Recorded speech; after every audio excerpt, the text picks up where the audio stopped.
you know. Well, having rest and recuperation is part of the process. And sometimes over practice is good and sometimes it's not. Sometimes the best idea is if you beat it to death such that, and I've been there, I think all these guitar players that want to develop a high level of technique push themselves into this place where they're actually bored of their own playing. They're not feeling inspired. And if you're at that spot, I think the best thing you can do is take a break, go see a concert, go see somebody different, maybe even in a different style of music. You know what I mean? Look for the inspiration again. Because if you lose touch with that and you just keep pushing yourself with the stick, I got to do this because I need this technique and I want this. You just kind of back yourself into a corner where you have less and less and less motivation, and one day you wake up and suddenly you realize, I hate this, What am I doing this for, Yeah. So to answer the question, did you have that moment of epiphany? I guess that's what the student's question was, where you suddenly realized that, this was George Lynch standing where I am, a decade and a half ago. And what I guess they said, were you freaked out? No, because I knew that I could play everything that he had played if I focused on it. And although I love that stuff, that kind of that style and that time period too at the time, and George Lynch is a great player, was a great player, and still is. I thought it would have been very cool, but it wasn't in the cards, and as I look back on it now, I don't think it would have been a good fit, anyway. And it's not really. It would have only been a stepping stone anyway, a temporary thing. But they ended up doing a reunion tour that year anyway, and apparently they needed to do that. That was the best. It was their best bet. And then I got to avoid getting into that whole dysfunctional deal, and that's all I'll say about it. Yeah. Well, Troy, before we go back to Mark and the Troy Stetina project, can we just delve into some of the books and get some insights, and then we'll pick up that thread? Sure. Okay, great. So I guess the best place to start would on Rhythm 1 and 2, and I just want to explain to people who weren't introduced to your series like I was back in the 80s. These are reworked, revamped. Certainly Rhythm 2 has gone through a major facelift and complete overhaul, which brings up a lot of questions from students.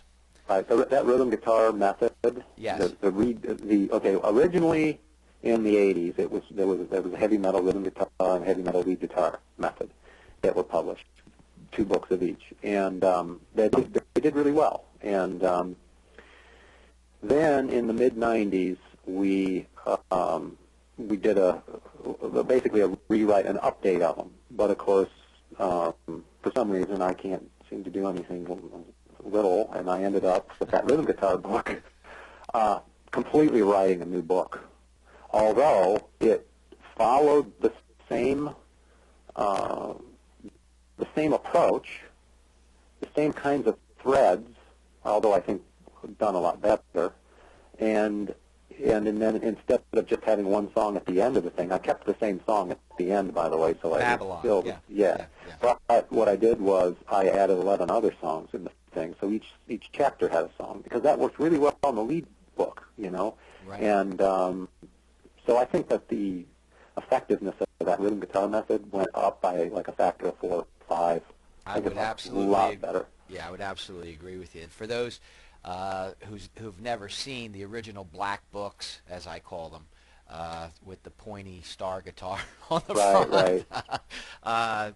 They are much more bare bones, the rhythm books, and most all of what you now currently own in Volume 1 is actually much more substantive and, as Troy said, better done than the original volume 1 and 2 of rhythm guitar. Right.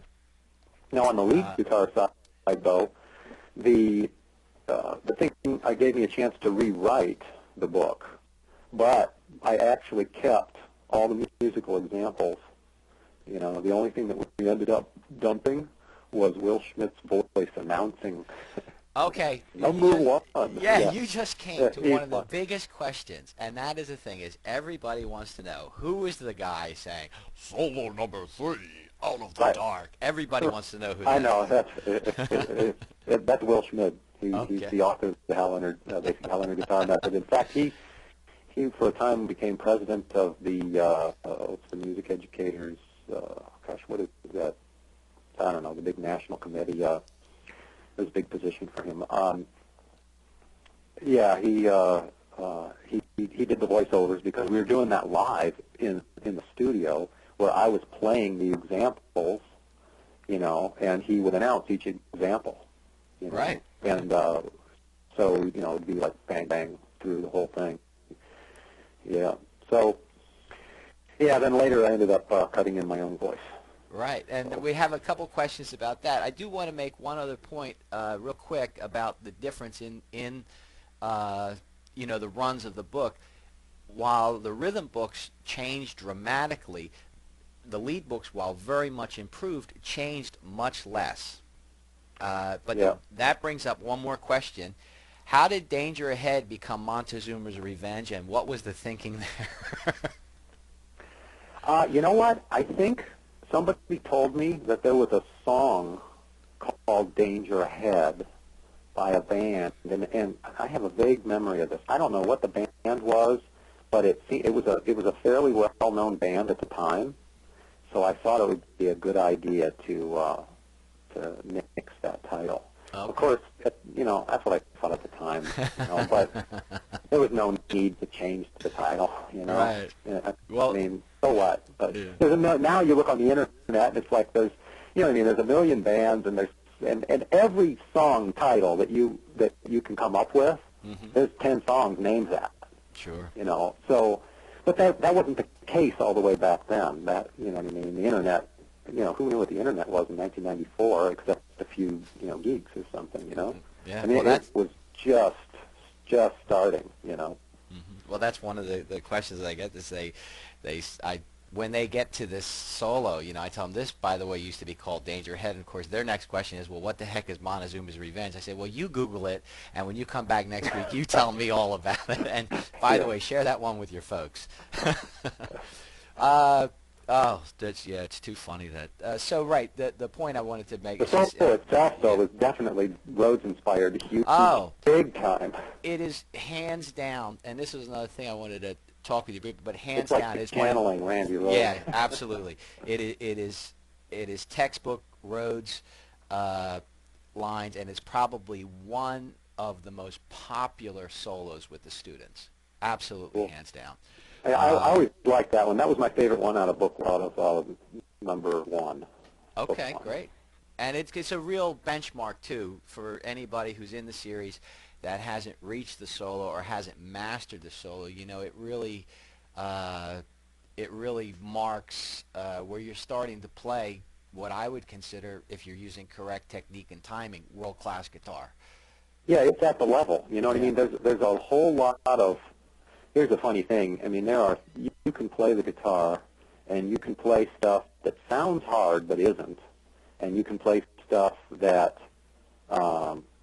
you know, doesn't necessarily sound hard but is extremely difficult. You know, and that is a solo that I put at the kind of the entrance of.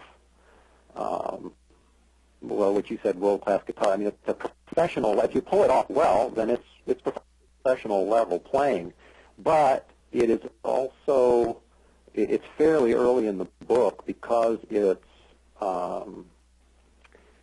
using techniques that are not as difficult as things that happen later. Even though it's like the payoff, the sound, it is. You know what I mean? So you get more bang for the buck, so to speak,